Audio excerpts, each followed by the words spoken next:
Hi. So already நீங்கள் வந்துட்டு என்னோடய ஷார்ட்ஸ் பார்த்துருப்பீங்கன்னு நினைக்கிறேன். குட்டனுக்கு வந்து உடம்பு சரியில்லை அப்படின்னு சொல்லிட்டு நான் போட்டிருந்தேன்.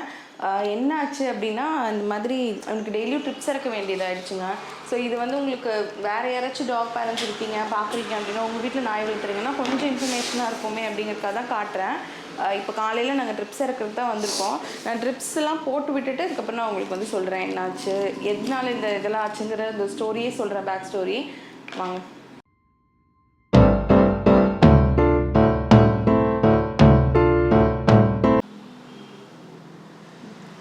ஸோ ஃபஸ்ட்டு நான் சொல்லிடுறேன் எனக்கு என்ன ஆச்சு அப்படின்னு. இவனுக்கு வந்துட்டு ஃபஸ்ட்டு டே நாங்கள் வந்து வேக்சினேஷன் போட்டுட்டு நாங்கள் எப்பவும் போல் நாங்கள் எங்கள் மாமியார் வீட்டுக்கு போயிட்டேன். ஸோ அங்கே போனால் கொஞ்சம் நல்லா தான் இருந்தேன், ஆக்டிவாக தான் இருந்தேன் ஆக்சுவலாக. அப்புறம் திடீர்னு வந்துட்டு ஸ்பாஞ்ச் எடுத்து சாப்பிட்டுட்டான். ஒரு குட்டி ஸ்பாஞ்ச் மாதிரி இருந்தது, அது சாப்பிட்டுட்டான்.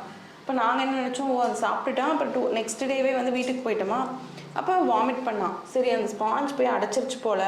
ஏன்னா அவன் எதுவுமே கீழே இருந்தால் எடுத்து எடுத்து சாப்பிட்றான், குட்டிங்கிறனால எல்லாத்தையுமே எடுத்து எடுத்து சாப்பிட்றான். இன்னும் வந்து அவனை டிசிப்ளின் பண்ணல. அதில் நாங்கள் திட்டிகிட்டே தான் இருக்கோம், அவன் சரியாகலை.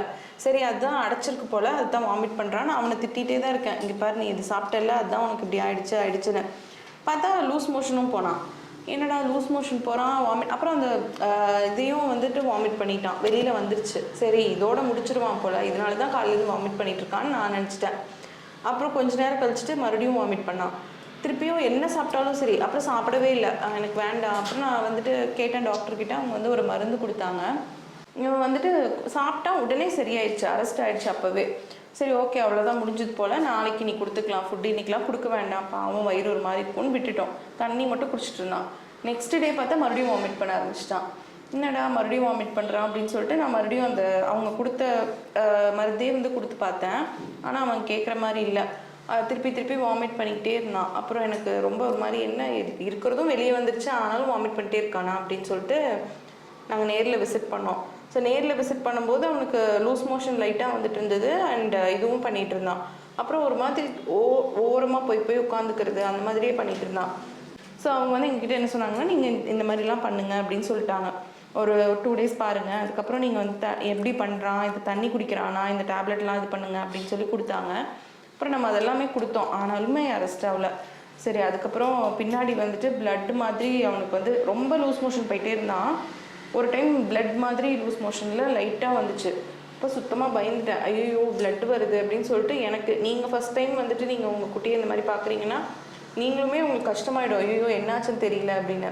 ஸோ அந்த மாதிரி நானும் பயந்துட்டு பேனிக் ஆகிட்டு பயங்கரமாக ஃபோன் பண்ணி அழுதுட்டு இருந்தேன், என்னன்னு தெரியல. ஐயோ இப்போ இவனுக்கு என்னதான் இருக்குது, இவனுக்கு எதோ பெருசாக வந்துருச்சு போல். இவன் வேறு சோர்ந்து போய் படுத்துட்டான்.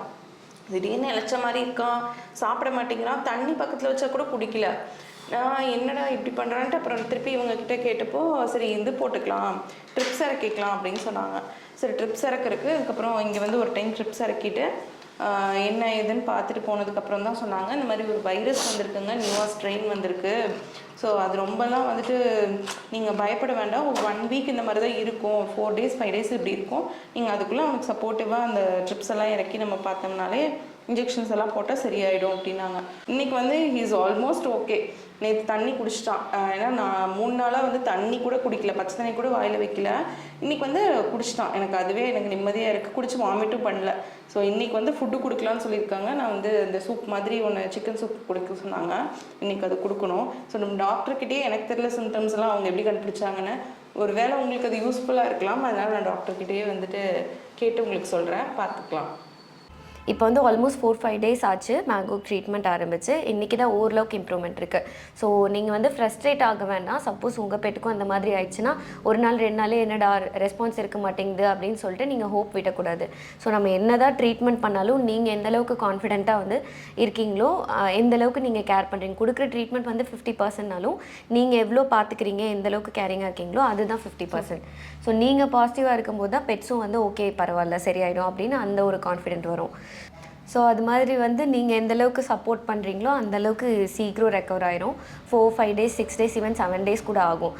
ட்ரீட்மெண்ட் கரெக்டாக ஃபாலோ பண்ணிங்கன்னா ரெக்கவரி பர்சன்டேஜ் வந்து அதிகம் தான்.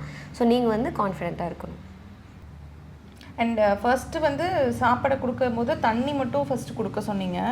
அப்புறம் சூப் மாதிரி. ஆமாம், first vomiting first 2-3 days vomiting நிறைய இருந்துகிட்டே இருக்கும்.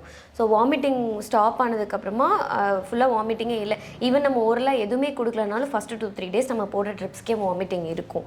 ஸோ அது எப்போ ஸ்டாப் ஆகுதோ அப்போ வந்து ஃபஸ்ட்டு தண்ணி மட்டும் கொடுத்து பார்க்கலாம், கொஞ்சமாக கொடுத்துட்டு. அது வாமிட்டிங் பண்ணலை அப்படின்னா நம்ம சிக்கன் ப்ராத் கொடுக்கலாம். ஸோ சாலிட் ஃபுட் கொடுக்குறதுக்கு இன்னொரு 1 or 2 டேஸ் ஆகும். ஸோ சிக்கன் ப்ராத் கொடுத்துட்டு அப்புறம் இளநீ இல்லை வெனிலா ஐஸ்கிரீம் அந்த மாதிரி அடுத்த நாள் கொஞ்சம் கொஞ்சமாக ஸ்லோவாக இன்க்ரீஸ் பண்ணிட்டு மோர் அந்த மாதிரி கொடுக்கலாம். ஸோ அப்படியே கொடுத்துட்டு ஒரு 2-3 டேஸ் கழிச்சு லைட்டாக சாலிட் ஃபுட் கொடுக்க ஆரம்பிக்கலாம். ஓகே.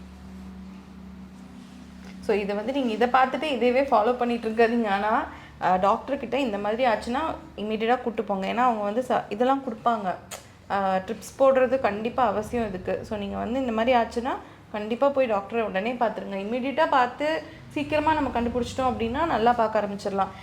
அண்ட் பொள்ளாச்சி இன்னும் ரவுண்டு இருந்தீங்க அப்படின்னா பெட் டாக்டருக்கு வரலாங்க. ஏன்னா நான் வந்துட்டு நான் வேறு டாக்டர்ஸ்கிட்டையும் பார்த்துருக்கேன். இங்கேயே எனக்கு வந்து ஒரு 4-5 டாக்டர்ஸ்கிட்ட நாங்கள் வந்து பார்த்துருக்கோம். எனக்கு பார்த்த வரைக்குமே ரொம்ப சப்போர்ட்டிவாக அண்ட் எப்போவுமே ஏதாச்சும் மார்னிங் இப்போ இன்றைக்கி அவங்க வந்து ஓப்பன் பண்ணணுன்னு அவசியமே இல்லை. காலையில் இவனுக்கு வந்து ரொம்ப பாவம், இவன் ஒரே நேரத்தில் எல்லாமே ஃப்ளூயிட் சேர்த்துருமே அப்படின்னு சொல்லிட்டு மேங்கோக்காக காலையில் வந்து அவங்க எந்திரிச்சு பண்ணணும் அப்படிங்கிறனால தான். மித்த டாக்டர்ஸ் அது பண்ணுவாங்களான்னு எனக்கு தெரியல, மேபி பண்ணலாம்.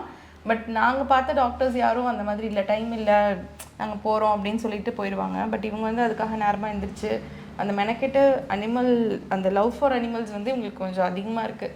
அதனால எனக்கு பிடிச்சதிங்க. ப்ளஸ் வந்து காஸ்ட் வைஸுமே வந்துட்டு மித்த இடத்துல இருக்கிற ப்ரைஸ் வந்து ரொம்ப அதிகமாக இருக்குது. பட் இவங்க வந்து அப்படி பண்ணுறதில்ல, கொஞ்சம் நார்மல் ரேட்டாக இருக்குது. அதனால எனக்கு வந்து இங்கே பிடிச்சிது, ஹைலி ரெக்கமெண்ட். இது வந்து எங்கே இருக்குன்னா பல்லடம் ரோடு இருக்குது இல்லைங்களா, நம்ம பொள்ளாச்சியில் பல்லடம் ரோடு இருக்கும். அங்கே வந்து மேக்ரில் ரூஃப் டாப் ரெஸ்டாரண்ட் ஒன்று இருக்கும். இந்த ஆப்போசிட்டில் வந்து பாரத் எலக்ட்ரானிக்ஸ் இருக்கும்.